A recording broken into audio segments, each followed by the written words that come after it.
بسم اللہ الرحمن الرحیم۔ شروع کرتا ہوں اللہ کے پاک نام سے جو بہت بڑا مہربان نہایت رحم والا۔ دوستوں، بہنوں، بھائیوں، بزرگوں، السلام علیکم ورحمۃ اللہ وبرکاتہ۔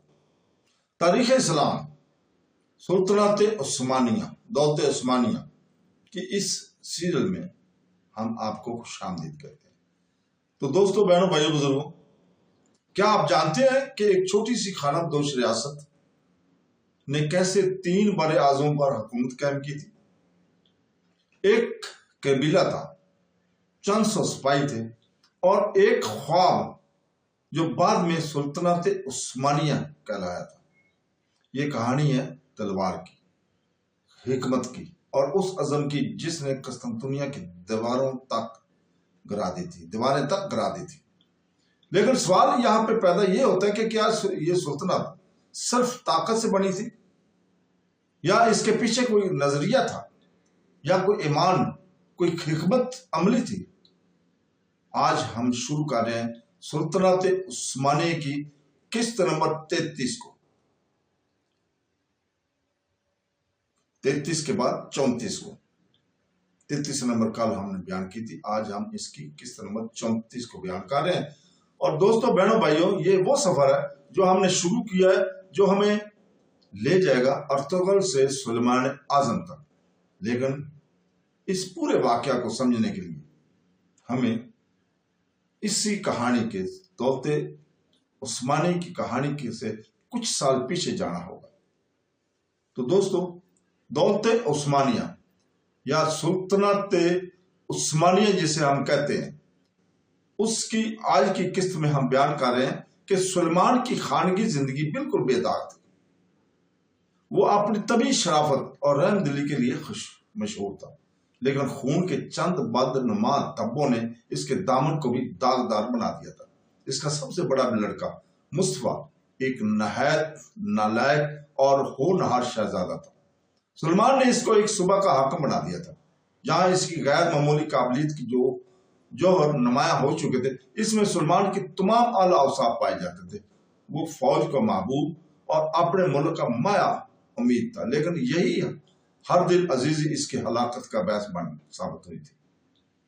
سلطانہ خرم جو ایک روسی خاتون تھی، سلیمان کی سب سے زیادہ محبوب حرم تھی اور اس کے مزاج میں حد درجہ دخیل ہو گئی تھی۔ وہ اپنے لڑکے سلیم کے لیے تخت کو محفوظ کر لینا چاہتی تھی، لیکن سلیم علاوہ اس کے کہ شہزادہ مصطفیٰ سے عمر میں چھوٹا تھا، نہایت نالائق اور عیش و پسند تھا۔ عیش و عشرت کا وہ دل دادا تھا اور مصطفیٰ کے مقابلے میں اسے تخت پر بٹھانے کا خیال بھی کسی کو نہیں آ سکتا تھا۔ خرم اس حقیقت سے اچھی طرح واقف تھی، اس لیے اس نے سلیم کے لیے راستہ صاف کرنے کی کوشش کی اور مصطفیٰ کے خلاف سلمان کے کان بھرنا شروع کر دیے تھے۔ اس نے سلمان کو یقین دلایا کہ مصطفیٰ اس کی حیات میں تخت پر قبضہ کرنے کی درپردہ کوشش کر رہا ہے، اور چونکہ تمام فوج اس پر جان دیتی ہے، اس لیے بہت ممکن ہے کہ وہ اپنے مقصد میں بھی کامیاب ہو جائے۔ جس طرح سلطان سلیم اول نے سلطان بایزید ثانی کو معزول کر کے خود تخت پر قبضہ کر لیا تھا، سلمان خرم کے بیانات سے کچھ اس قدر متاثر ہوا کہ اس نے مصطفیٰ کو اپنی صفائی میں ایک حرف بھی کہنے کا موقع نہ دیا تھا۔ اور 1553 عیسوی میں جب ایران کی دوسری لڑائی کے لیے وہ لشکر کے ساتھ کوچ میں تھا، مصطفیٰ کو اپنے خیمہ میں طلب کر کے فوراً گلا گھونٹ کر مروا ڈالا تھا۔ دوسرا لڑکا بایزید بھی خرم کے محبوب فرزند سلیم ہی کی خاطر قتل کیا گیا تھا، لیکن اس کے قتل کا سبب ایک حد تک معقول تھا۔